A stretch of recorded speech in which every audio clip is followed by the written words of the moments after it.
Hey guys, so I am back to do a review, Lying Out Loud by Kody Keplinger. Now, if you want to see me unboxing this, you can check it out. I will link it up here or down below, and you can check out my reaction because I was pretty like, when I got this book, so you guys can check it out. Laughing Out Loud is the companion novel to the Duff, which is one of my favorite contemporary YA books out there. When I found out there was a companion novel, so I was like, what? I know the big question is Wesley or Bianca in this book, and that is, you're gonna have to find out. I'm not gonna tell you guys. I don't know if anyone said that they are, or if one is or one's not, but you guys can figure it out once you pick it up. So, sorry, I'm not gonna tell you. Ha ha ha. So anyways, Laughing Out Loud is about a girl named Sony, and she is basically a pathological liar, and she lies to pretty much everyone, even her best friend, who is Amy Rush. Her name was Amy Rush, so that is Wesley Rush's sister, so it's like, makes sense, companion. Amy kind of sees through her lies and knows that she probably isn't telling the whole truth in the things that she tells her. And then a guy is involved because, you know, guys make everything complicated a little more. No, yeah, a little bit. Basically, this new guy, his name is Ryder Cross, which does not fit who this guy is. The name, when I think of Ryder Cross, I'm thinking of like this really tattooed guy with like dark, messy hair. Into rock. I don't know, that's just who I pictured. But Ryder Cross is a hipster. He says he's not, but he's totally a hipster. If you see the actual cover of the book, this is the proof. He's like standing right here, and he's a total freaking hipster from DC. And yeah, he came from DC. He comes from a political family, and now he goes to their high school. So Sony does not like him, but Ryder likes Amy. So that kind of leads to more complication. So one day when Sony is sleeping over Amy's house, Amy has her computer open, and it's a message from Ryder. And basically, Sony starts to talk to him all night long, and she kind of starts to get these feelings for him, but Ryder thinks he's talking to Amy when he's really not. So that just complicates things so much more. And the lies just unfold, and lies just turn into one big ugly lie, and just lies after lie. So many lies to keep up with. You guys just have to find out how it unfolds and what happens. Onto my review. One of the many things that I loved about this book was Sony. Oh my god, I love her. She was so relatable in so many ways. I feel like we kind of have the same personality a little bit. Most of the time, she was making me crack up. Like, the humor that was in the Duff is sort of like in here. And that was one of the things that I really loved about the Duff, and that's what I also really love about this book. There was so many funny parts. It was enjoyable to read those parts, and I just really was like, yeah, I just loved her. I feel like we could be best of friends. We can watch chick flicks and listen to grunge, and we could just have a great time and just chill. But I think the biggest thing that I loved about this book was the fact that Ryder's and Sony's relationship wasn't, yes, it was a big part in this book, but also what I really loved was the fact that there was so much more to this book than the big like secret of that and that whole lie.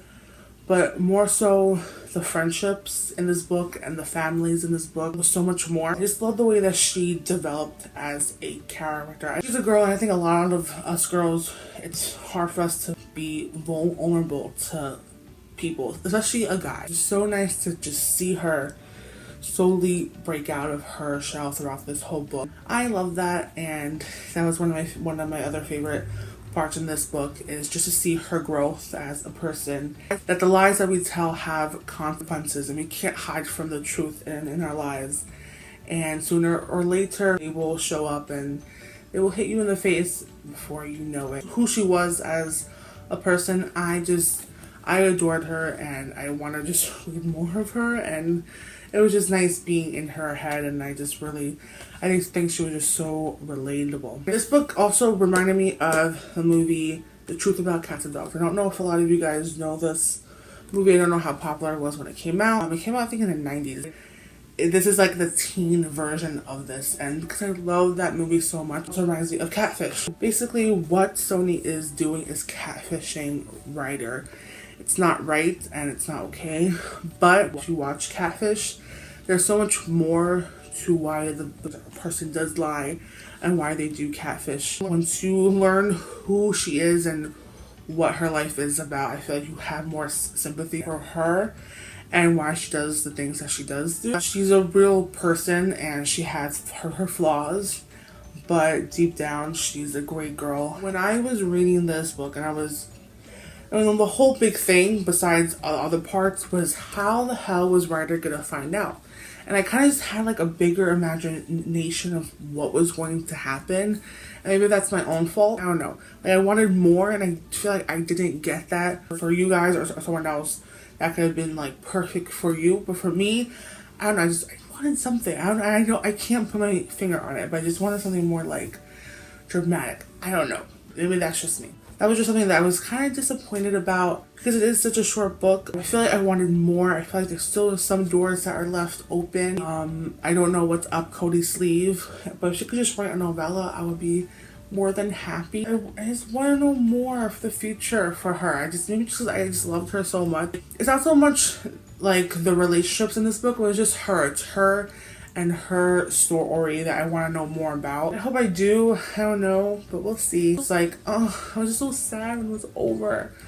Ugh, I hate that. I hate when I get really sad when a book is over. Like I said, I think it's just because I wanted a little more, but for someone else it could just be the perfect ending. And I really did enjoy the way it did end and the way it did wrap up. Other than that, like, this is a book that I would reread probably multiple times. It was just such a great book, and I was laughing so many times because I was just like totally feel all over the place. Like there were certain parts where I was like, oh my god, oh my god. Yeah, overall I really enjoyed this book. It wasn't a cheesy contemporary book where it was just like, god, like that doesn't happen in real life. It was so realistic. So if you love contemporary books and YA books, obviously if you read the Duff, you would love this book. And if you haven't read the Duff, you don't have to read the Duff first. You could. I would recommend. But if you happen to pick this up first, go right ahead and read it. You're not going to really totally miss out. But yeah, I would read the Duff first. Overall, this book is a 4-star book. I would have given it 5 stars. Like I said, certain things left me a little hanging, but overall it was a solid 4-star book. I really enjoyed it. And this book comes out April 20th, which is today. Pick it up. Let me know your thoughts about it, especially if you are the Duff lover, and we could chit chat about this book because I think that'll be fun. Until next time, I'm Nicole, and I'll see you in the next video.